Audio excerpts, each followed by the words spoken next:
স্বাগত Madhumati bank PLC নতুন বাংলাদেশ আয়োজনে। সাথে আছি আমি জান্নাতুল সাদিয়া। দর্শক, আজ সারাদিন জুড়ে জুলাই সনদ, জাতীয় নির্বাচন, গণভোট সহ প্রধান উপদেষ্টার ভাষণ এবং তারপর রাজনৈতিক দলগুলোর প্রতিক্রিয়া, এই সব কিছুই থাকবে আমাদের আলোচনায়।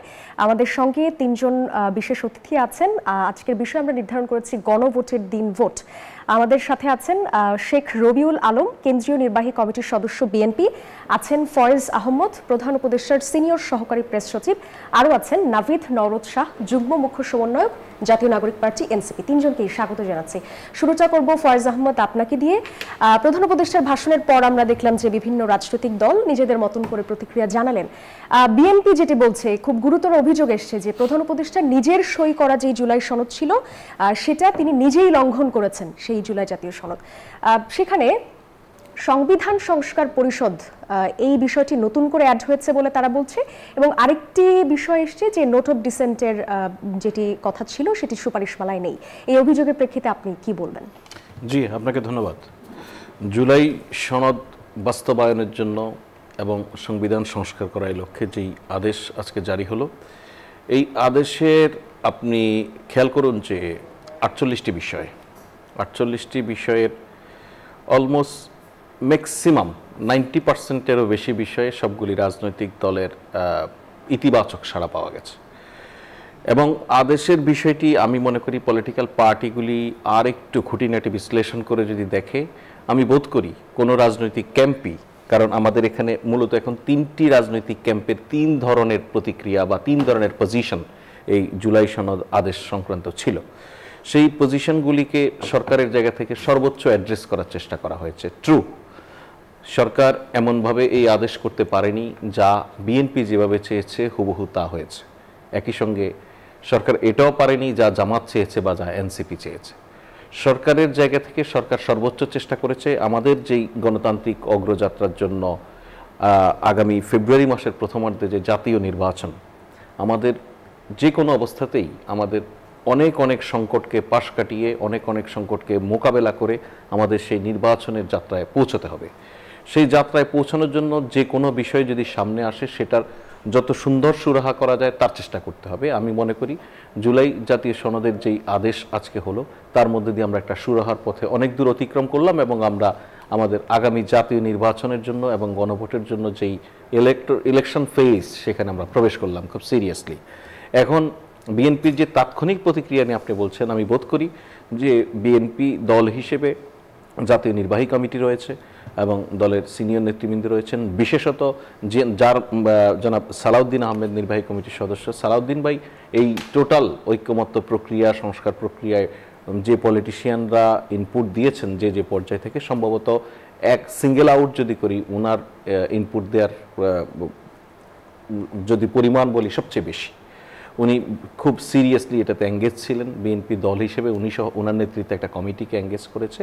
আমার মনে হয় ওনাদের বিষয়গুলি আরও পরিষ্কার হবে ওনারা আরেকটু এটা নিয়ে বসলে, এবং রাজনৈতিক পরিমণ্ডলে ইমিডিয়েট একটা প্রতিক্রিয়া দেওয়ার সময় অনেক সময় খেয়াল রাখতে হয় তার রাজনৈতিক প্রতিপক্ষের প্রতিক্রিয়া কি হয়।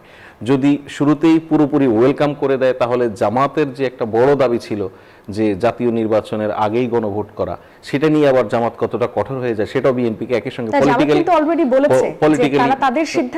পলিটিক্যালি চিন্তা করতে হয়। আবার যে আপার হাউজে পিয়ারের যে বিষয়টা অ্যাড্রেস করা হলো এর মধ্যে দিয়ে, সেটা যদি জামাত ধরেই ওয়েলকাম করে দেয়, তাহলে বিএনপি আবার যে তাদের ওই পয়েন্টে আটকে দিতে পারে।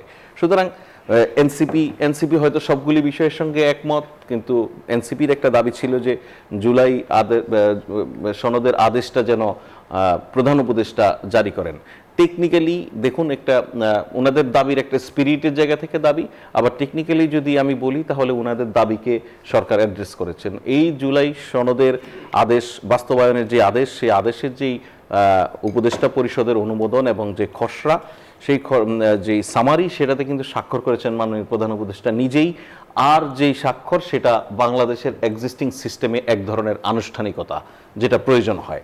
সুতরাং আমরা যেহেতু কিছু আনুষ্ঠানিকতা এখনো থেকেই গেছি, সেই আনুষ্ঠানিকতাকে আমরা অন্তত জুলাই সনদ বাস্তবায়নের ভবিষ্যৎ চিন্তায় পুরোটা উপেক্ষা করতে পারি না। একটা প্রশ্ন কিন্তু থেকেই যায়, যে সংবিধান সংস্কার পরিষদ যেটা বলা হচ্ছে, আমি বলছি, আপনার এই প্রশ্নের উত্তর আমি দিচ্ছি।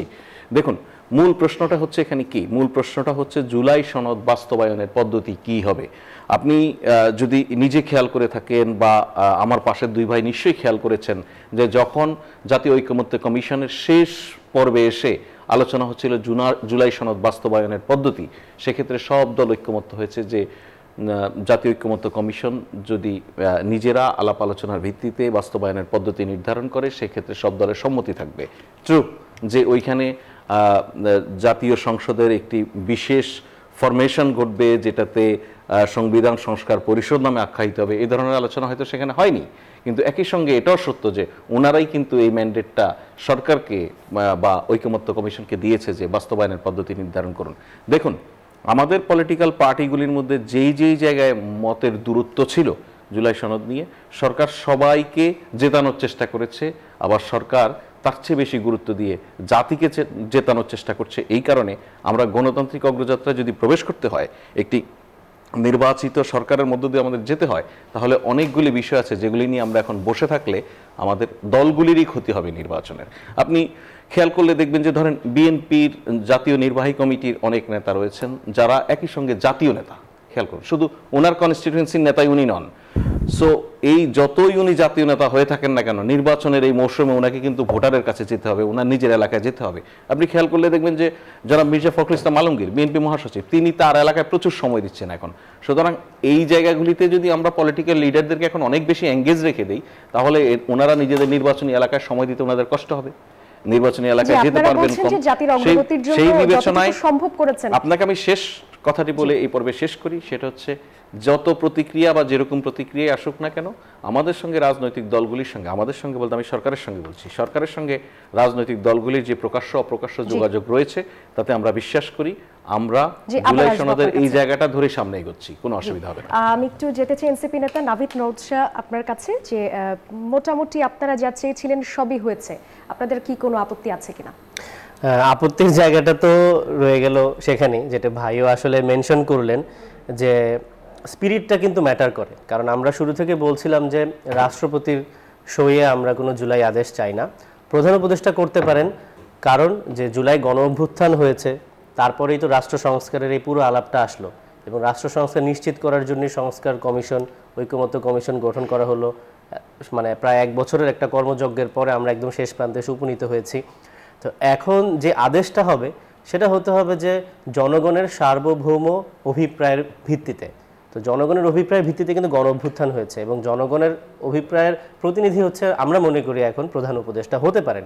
কিন্তু আওয়ামী লীগ আমলে নিয়োগ দেওয়া বা আওয়ামী রাষ্ট্রপতির সই করা আসলে পুরো মানে ডকুমেন্টার তো পিছনে একটা ইতিহাস আছে, একটা স্পিরিট আছে, সেটাকে ক্ষতিগ্রস্ত করলো এবং একটা প্রশ্ন থেকেই গেল, এটা আমরা মনে করি। তবে তাও আমরা সরকারের এই উদ্যোগকে স্বাগত জানাই, কারণ আমরা জুলাই ঘোষণাপত্রে আমরা প্রতারিত হয়েছিলাম। তারপর থেকে কিন্তু আমাদের কঠোর দাবি ছিল যে জুলাই সনদে কোনো ছাড় দেওয়া হবে না, এবং এনসিপি কিন্তু তার জায়গা থেকে একদমই ছাড় দেয়নি। আমরা জুলাই সনদে সই করিনি যতক্ষণ পর্যন্ত না আমরা আদেশটি দেখতে পাচ্ছি, কারণ জুলাই সনদের যেই বাস্তবায়নের যে প্রক্রিয়াগুলো ছিল সেটাতে আমরা সন্তুষ্ট ছিলাম না দেখেই সই করিনি, এবং তখন থেকে কিন্তু আমাদের লাগাতার আন্দোলন চলছে। আমরা সারা দেশব্যাপী একটা জনমত গঠন করেছি যেন জুলাই সনদের আইনি ভিত্তি নিশ্চিত হয়। এখন সই করবেন ফলশ্রুতিতেই জি আমাদের এটা নিয়ে আমাদের আজকেই যেহেতু হয়েছে, আমাদের অবশ্যই রাজনৈতিক পরিষদ সেটা নিয়ে বসবে। সেই সিদ্ধান্তটা আমি এখনই বলতে পারছি না, কিন্তু আমরা এটাকে ইতিবাচক হিসেবে দেখছি। তো আমরা খুব শীঘ্রই আশা করি সিদ্ধান্তটি জানিয়ে দেব। রবিউল আলমের কাছে এনসিপি মোটামুটি স্বাগত জানিয়ে ফেলেছে অলরেডি। যে বিষয়টা বারবারই আসছে যে নোট অফ ডিসেন্টের তাহলে কি হলো, আর আপনারা মোটামুটি গণভোট এবং নির্বাচন যাতে একই দিন হয় সেই বিষয়টি আপনাদের সাথে একমত হয়েছে। উচ্চকক্ষে পিআর, নোট অফ ডিসেন্ট আর সংস্কার পরিষদের যে বডিটা, সেটা নিয়ে আপনাদের মধ্যে এখনো দ্বিমত আছে। সরকার যে ঘোষণাটা দিল, কি বলবেন? ধন্যবাদ আপনাকে, প্রিয় সহ-আলোচক এবং এই মুহূর্তে যারা নিউজ 24-এর সাথে যুক্ত আছেন। নোট অফ ডিসেন্ট অনুসারে চুক্তিটা হয়েছে, জুলাই সনদ একমত হয়েছে, সব রাজনৈতিক দল চুক্তি করেছে। প্রধান উপদেষ্টা আজকে যেটা ঘোষণা করেছেন তিনি সেই চুক্তির থেকে বেরিয়ে আসছেন। প্রথমত তার মানে চুক্তিটা লঙ্ঘন করেছেন উনি। বলা হচ্ছে, আমাদের ফয়েজ আহমেদ ভাই আমার খুবই প্রিয় একজন মানুষ, তিনি বললেন সব দলের দাবিগুলিকে আমলে নিয়ে সবাইকে স্যাটিসফাইড করার বা উইন উইন সিচুয়েশনে রাখার চেষ্টা করা হয়েছে, কিন্তু সেটা করতে গিয়ে যেটা হয়েছে, চুক্তি লঙ্ঘন হয়েছে, যেটা আমরা একমত হয়েছিলাম সব রাজনৈতিক দল যেগুলিতে, সেটা লঙ্ঘন হয়েছে। পাশাপাশি হলো যে আপনি সংসদ যেটা সার্বভৌম জনগণ কর্তৃক নির্বাচিত, তার উপরে কোনো কিছু জিনিস ইম্পোজ করে দেওয়ার একটা চেষ্টা করা হয়েছে। এই দুটি জায়গায় যেভাবে ব্যপ্ত হয়েছে। আরেকটা জায়গা খুব ইম্পর্টেন্ট, সেটা হচ্ছে যে সংবিধান অনুসারে যে প্রক্রিয়া অনুসরণ করতে হবে এই সনদকে বাস্তবায়ন করতে গিয়ে, সেখানেও কিন্তু একটা বিচ্যুতি হয়েছে বা ব্যত্যয় হয়েছে, যার ফলে আমাদের এই জায়গাগুলিতে আপত্তি রয়েছে। সবাইকে খুশি করতে গিয়ে যদি আপনি সাংবিধানিক বাধ্যবাধকতা যেটা আছে, প্রক্রিয়া যেটা আছে, সেটাকে একটা মহৎ সনদ, অর্থাৎ এটা জাতীয় ঐক্যমত হয়েছে, সবাই আমরা সংবিধান সংস্কার করে ওই 48টি বিষয়ে কয়েকটা নোট অফ ডিসেন্ট সহ যেটা চুক্তি হয়েছে সেটা করতে আমরা বাধ্য, সেই জায়গাটাতে টেকসই হবে কিনা, চ্যালেঞ্জের মুখে হবে কিনা, অথবা বিতর্ক তৈরি হয় কিনা, সেরকম একটা জায়গায় আমরা গিয়েছি বলে আমার কাছে মনে হয়েছে। আবার ধরেন আলোচনায় ছিল না এরকম দু একটি বিষয় এখানে যুক্ত করা হয়েছে, তো সেটা যদি যুক্ত করা হয়ে যায় তাহলে জাতীয় ঐক্যমত কমিশনের অভিপ্রায়টাই বাস্তবায়ন করা হচ্ছে। রাজনৈতিক দলগুলির সাথে যে আলোচনা করে সমঝোতা অথবা নোট অফ ডিসেন্ট অথবা যার যার অবস্থান তার বাইরে গিয়ে কিছু বিষয় ইম্পোজ করা হয়েছে, যেটা অনাকাঙ্ক্ষিত আমাদের কাছে, যেটা প্রয়োজন নাই। যেমন কেন প্রয়োজন নেই সেটা হয়তো এর পরের সময় আমি বলছি। তো এই জায়গাগুলিতে আমাদের কাছে মনে হয়েছে যেমন এটাকে এখন আপনারা অ্যাকসেপ্ট করবেন কিনা সেটা নিয়ে আমাদের আলোচনা হবে, দলের মধ্যে স্থায়ী কমিটিতে আলোচনা হবে। যেমন সে বলছিল যে জনগণের অভিপ্রায় অনুসারে একটা আদেশ হওয়া দরকার ছিল প্রধান উপদেষ্টার ওখান থেকে। ব্যাপারটা হচ্ছে প্রধান উপদেষ্টা সংবিধান অব্যাহত আছে, সংবিধান অনুসারে শপথ নিয়েছেন এবং এই সরকারটাও সাংবিধানিক সরকার। সেই জায়গায় জনগণের অভিপ্রায় অনুসারে প্রধান উপদেষ্টা এই ধরনের আদেশ জারি করতে পারেন না। দ্বিতীয়ত হচ্ছে প্রেসিডেন্টও পারেন না, কারণ সংবিধান সংস্কার কোনো বিষয় হতে হলে আগে তার সংসদে অনুমোদিত হতে হয়, পরবর্তীতে সেটা গণভোটের জন্য পাঠানো হয়। এই যে প্রক্রিয়ার কথা বলছেন, আপনি যদি ওই জনগণের অভিপ্রায়ের কথা বলেন তাহলে প্রেসিডেন্ট এটা করতে পারেন না, আদেশ দিতে পারেন না। আবার যদি সংবিধান আপনি রক্ষা করতে যান তাহলে এই সরকারই সেটা করতে পারেন না। এরকম কিছু কিছু জায়গায় কিন্তু ব্যত্যয় ঘটেছে আইনের, বিধিবিধানের এবং সংবিধানের। সেই জায়গাগুলি যদি আপনি এখন বলেন যে না আমরা একটা বৃহত্তর স্বার্থে করছি, তাহলে বৃহত্তর স্বার্থ সেটা প্রমাণ করতে হবে জাতীয় ঐক্যমত কমিশন অথবা অন্তর্বর্তীকালীন সরকারকে।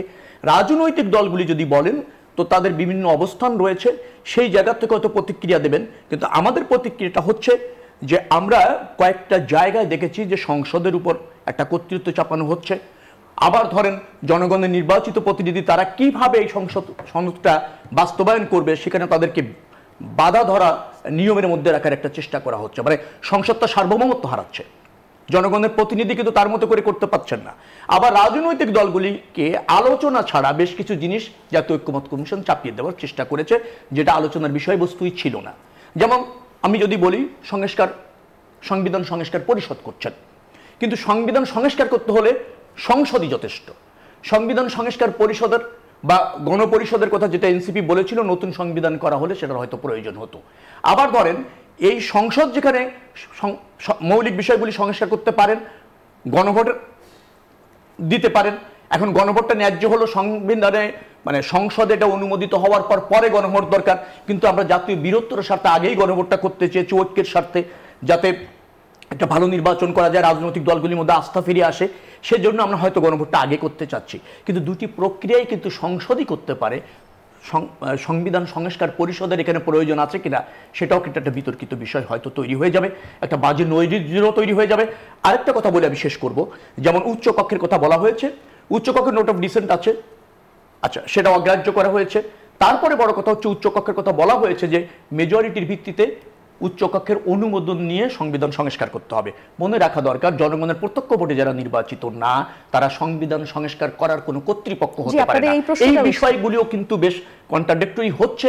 আমি জানি না দল কিভাবে এটা মূল্যায়ন করবে, কিন্তু আমার কাছে মনে হচ্ছে বেশ কিছু অসঙ্গতি। দলের পক্ষ থেকে বলা হয়েছে যে নির্বাচনের মাধ্যমে যারা নির্বাচিত হবেন তারা কিভাবে সংস্কার পরিষদ সদস্য নির্বাচিত হন, এরকম একটা প্রশ্ন আপনাদের। আরেকটা জিনিস হলো সংবিধান সংস্কার পরিষদ গঠনের নির্বাচন করার এখতিয়ারও বর্তমান নির্বাচন কমিশনের নেই। হ্যাঁ, সেই ধারণাগুলো সাংঘর্ষিক বলে আপনারা মনে করছেন এখন পর্যন্ত। যে একটা বিরতি নিয়ে আমাদেরকে আসতে হচ্ছে। দর্শক আপনারা দেখছেন মধুমতি ব্যাংক পিএলসি নতুন বাংলাদেশ। একটা বিরতি নিয়ে ফিরছি একটু পর, সাথেই থাকুন।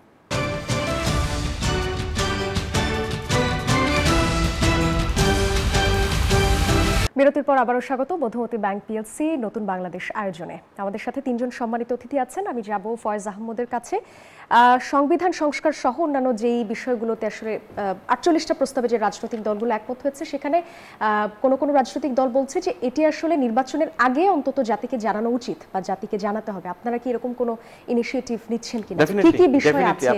আপনি মানে খুব সাধারণভাবে চিন্তা করেন যে আপনি গণভোটের মতো একটা বিষয় যাচ্ছেন, এবং আমি আমি আমি একদম খোলাখুলি বলি, খুব জটিল একটা বিষয় নিয়ে গণভোটে যাচ্ছেন, খুব জটিল। আইন কানুন সংবিধান অত সহজ বিষয় না কিন্তু। হ্যাঁ, আমি আপনাকে মানে সন্তুষ্ট করার জন্য বলতে পারি এগুলি খুব সহজ, মানুষ বুঝে ফেলবে। বহু মানুষ বুঝবে না, মানুষকে অন্যরা কনভিন্স করবে, পলিটিশিয়ানরা কনভিন্স করবে, গভর্নমেন্ট তার প্রচার মাধ্যমে, টেলিভিশন টক শো, নানান আলোচনায় পরিষ্কার করবে। হ্যাঁ, আপনি তো মানুষকে অবশ্যই জানানো উচিত, এবং in the meantime political পার্টিগুলি লিডারশিপের কাছে চলে গেছে, পাবলিক করা হয়েছে, কিন্তু আরও কিভাবে কোন কোন ফর্মে এগুলিকে মানুষের সামনে নিয়ে আসলে পরে মানুষ বুঝতে পারে, মানুষ সহজে দেখতে পারে এগুলি কীভাবে উপস্থাপন করা যায়, সেটা নিয়ে সরকার ইতিমধ্যে কাজ শুরু করেছে। যে গণভোট নিয়ে অনেক প্রশ্ন রেজ হয়েছে, সেখানে বিএনপির পক্ষ থেকে যেটি বলা হচ্ছে যে গণভোটের জন্য 4টা বিষয়ের উপর যে একটা প্রশ্ন রাখা হয়েছে সেটা জনগণের উপর জবরদস্তিমূলক। এই ব্যাপারে কিছু বলবেন কিনা? এই ব্যাপারে বলার আগে আমি একটা বিষয় বলি। আজকে মাননীয় প্রধান উপদেষ্টা জাতির উদ্দেশ্যে যে ভাষণ দিয়েছেন, তিনি সেখানে একটা বিষয় বলেছে যে 2024 সালে মৃত্যুর মুখোমুখি শির উঁচু করে দাঁড়িয়েছিল আমাদের এই দেশের জনগণ। এই দেশের মানুষ তাদের ঐক্য দেখিয়েছে।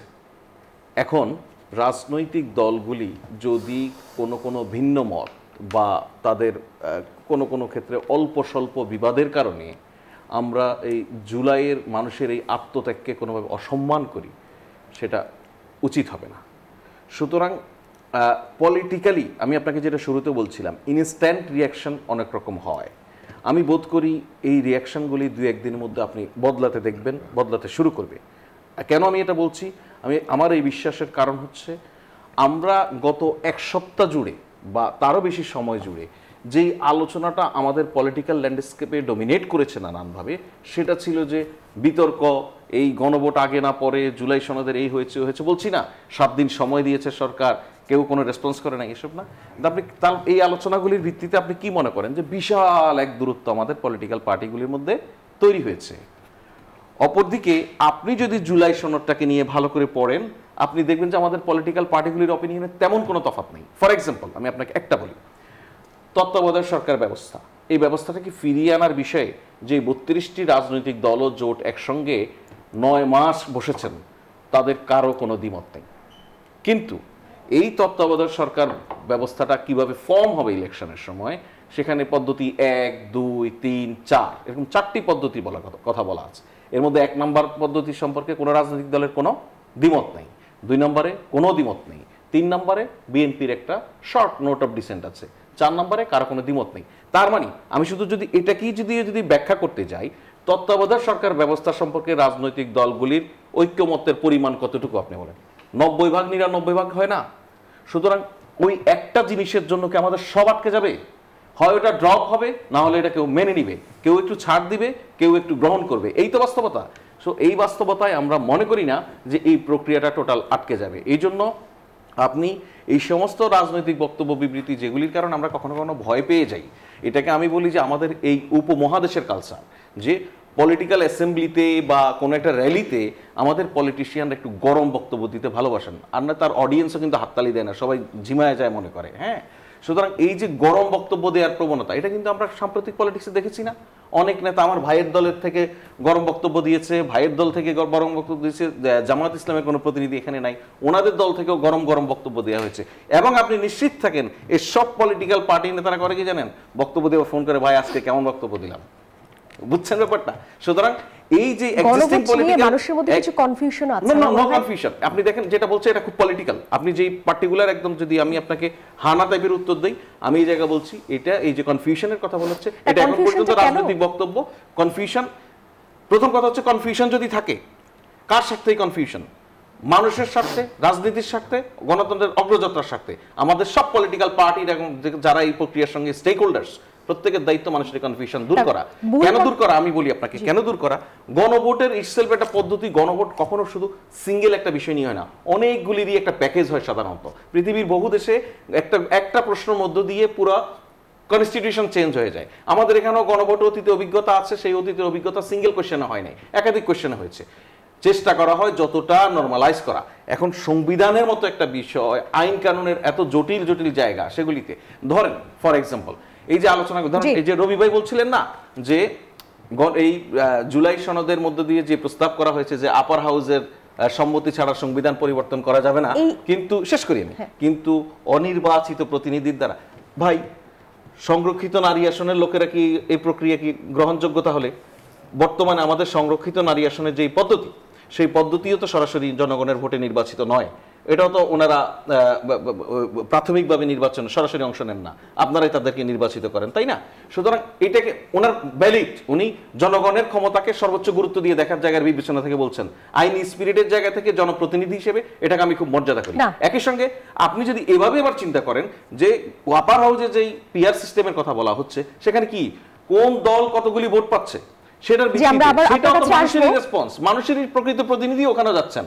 হয়তো প্রক্রিয়াটা ডিফারেন্ট, ডাইরেক্ট ভোট হচ্ছে, ইনডাইরেক্ট ভোট হচ্ছে। আপনার কাছে আবার আসলে তবে একটা কনফিউশন মনে হয় আছে, কারণ হচ্ছে অনেক বিষয় তো মানে জটিল বিষয় এই কারণে, কারণ শিক্ষিত শ্রেণী যারা আছেন তাদের কাছে আসলে অনেকের কাছে এটা জটিল মনে হতে পারে।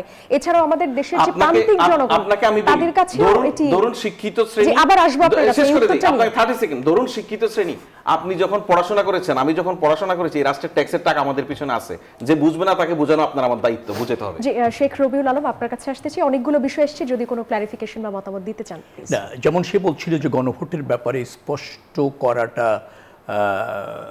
লাগবে না, জনগণ হানা পক্ষে ভোট দিলে লাগবে না বলছি না ভাই, হ্যাঁ আপনি জনগণকে কনসার্ন করবেন, অবগত করবেন, কিন্তু মনে রাখা দরকার জনগণ সব বিষয়ে কনসার্ন থাকে না, বিদেশে প্রতিনিধি নির্বাচিত করে। যেমন আমি একটা ধরো বড় ধরনের মামলায় পড়লাম, আমি অ্যাডভোকেট রাখছি, কারণ কি আমি মামলা সম্পর্কে বুঝি না। তো জনগণ কি করে, জনগণ রাষ্ট্রের মালিক, সে একজন উপযুক্ত জনপ্রতিনিধি সংসদে পাঠায় সবকিছু বোঝার জন্য। আচ্ছা, এখানে যেটা হয়েছে, এই গণভোটের যে বিষয়গুলি আমরা গণভোটে যাচ্ছি, সেটা যদি সংসদে পর্যাপ্ত আলোচনা করা যেত, আলোচনার পর সংসদে পাশ হতো, তারপরে যদি জনগণের কনসার্নের জন্য হানা ভোটের জন্য যেত, তাহলে জনগণের এত কিছু বোঝার প্রয়োজন হতো না, এবং জনগণের প্রতিনিধিরাই কতটুকু প্রয়োজন, কতটুকু বর্জনীয় সেগুলি চূড়ান্ত করত, এবং জনগণ তার প্রতি মতামত রাখত।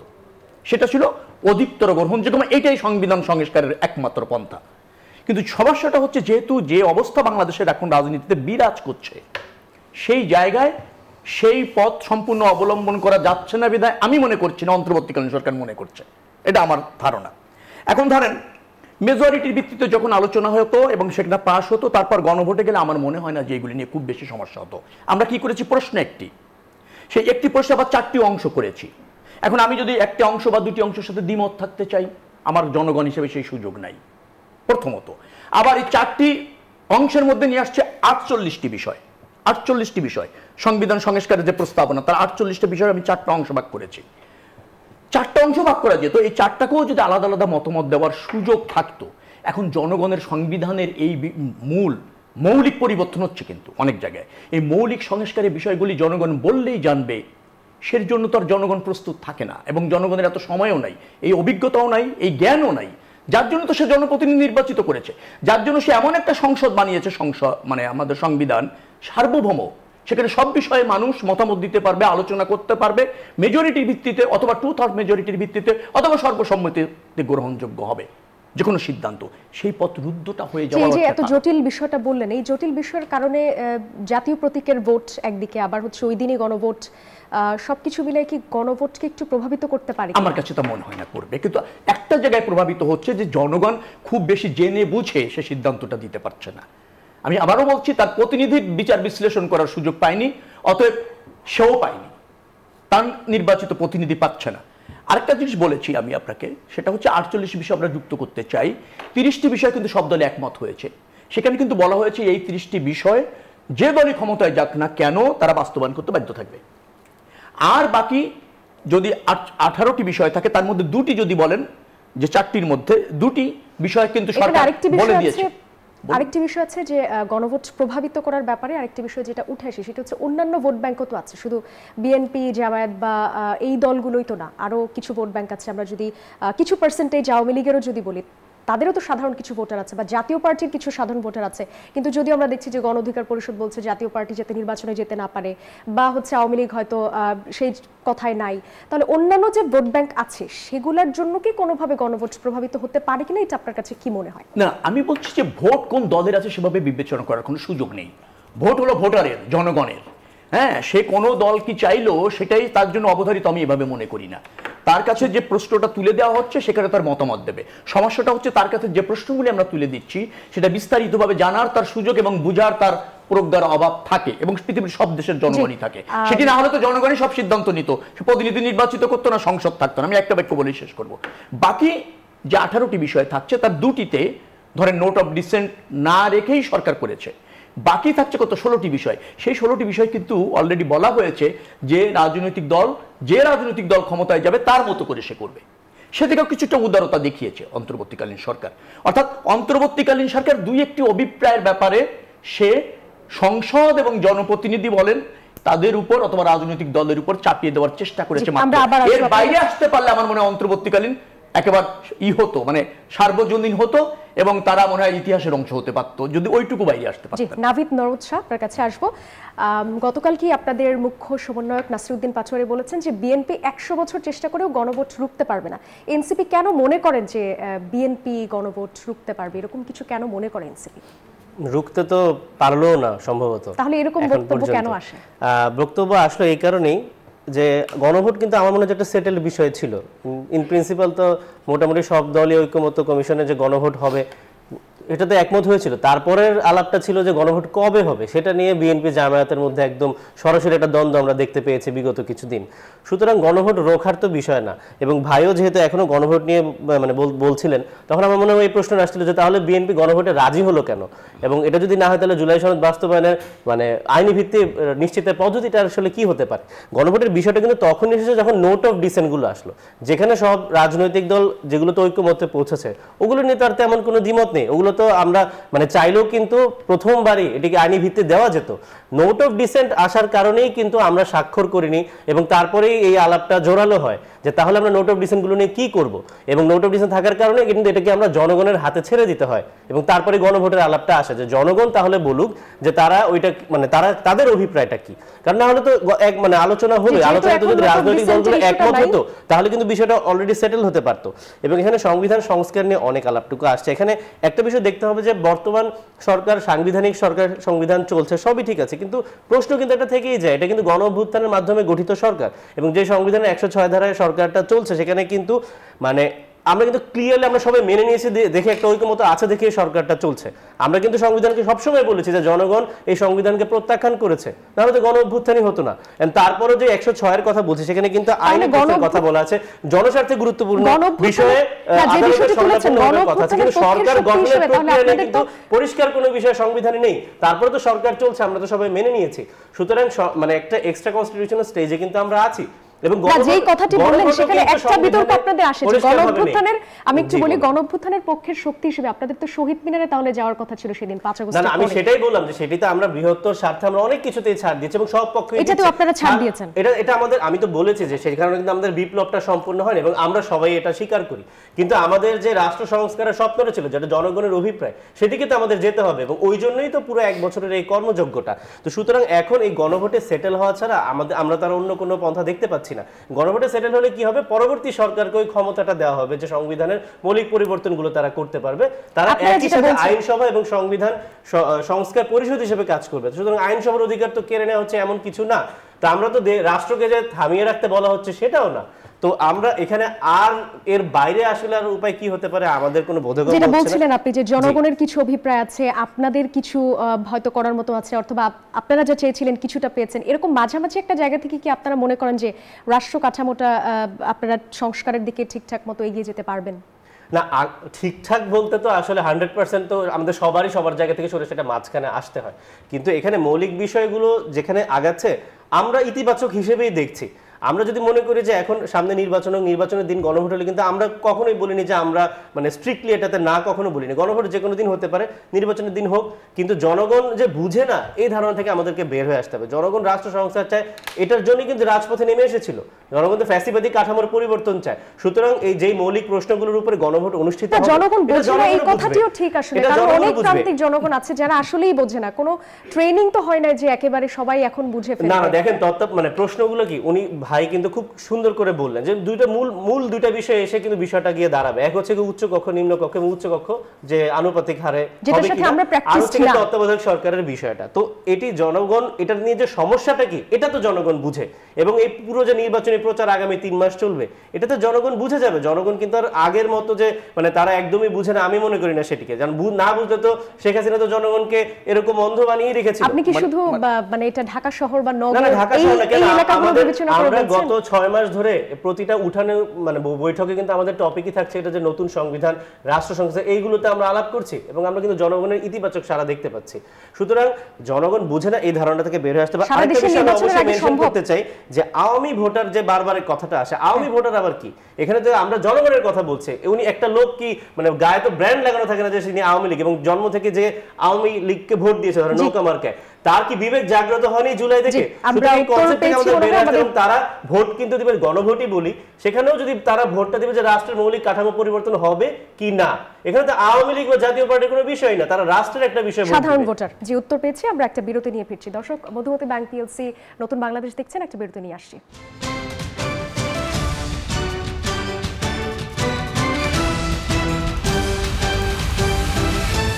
বিরতির পর আবারও স্বাগত মধুমতি ব্যাংক পিএলসি নতুন বাংলাদেশ আয়োজনে। গণভোটের দিন ভোট নিয়ে শেষ কথা যা বলতে চান শেখ রবিউল আলম। না, সে বলছিল গণভোট বিএনপি রুখতে চায়। নো, এই গণভোট তো বিএনপির প্রস্তাবনা। বিএনপি নোট অফ ডিসেন্ট দিয়েই জুলাই সনদ সই করেছে, এবং বিএনপি মনে করে যে গণভোট দিয়ে সেটা বাস্তবায়ন করা সম্ভব, এবং গণভোটের উপযুক্ত সময় হচ্ছে জাতীয় সংসদ নির্বাচনের দিন। জি, নাভিদ নরদ শাহ। আমি একমত, এবং আমি আশা করব বিএনপি সহ সকল রাজনৈতিক দল গণভোটকে স্বাগত জানিয়ে সবাই হ্যাঁর পক্ষে কাজ করবে, আর আশা করব যে জনগণ হ্যাঁ জয়যুক্ত করে একটা নতুন বাংলাদেশের সূত্রপাত করবে। জি, ফয়েজ আহমদ। না, আপনাদের আলোচনায় যে জিনিসটা ছিল গণভোটের যে প্রশ্নগুলি, এটা খুব একটা জটিল প্রক্রিয়া বলছেন। আমি সহজ একটা লাইন বলছি, সেটা হচ্ছে যে বাংলাদেশের সবগুলি রাজনৈতিক দল একসঙ্গে বসে সিদ্ধান্ত নিয়েছে ভবিষ্যতে যেন আর কখনোই ফ্যাসিবাদ ফিরে আসতে না পারে, সেই রাস্তা বন্ধে কিছু সংস্কার প্রয়োজন, সেই সংস্কারের পক্ষে থাকলে হাঁ ভোট দিন। জি, আপনাদের তিনজনকে অসংখ্য ধন্যবাদ আমাদের সাথে যুক্ত হওয়ার জন্য। দর্শক, এরই সাথে শেষ করছি মধুমতি ব্যাংক পিএলসি নতুন বাংলাদেশ আয়োজন। এতক্ষণ যারা সঙ্গে ছিলেন সবাইকে ধন্যবাদ।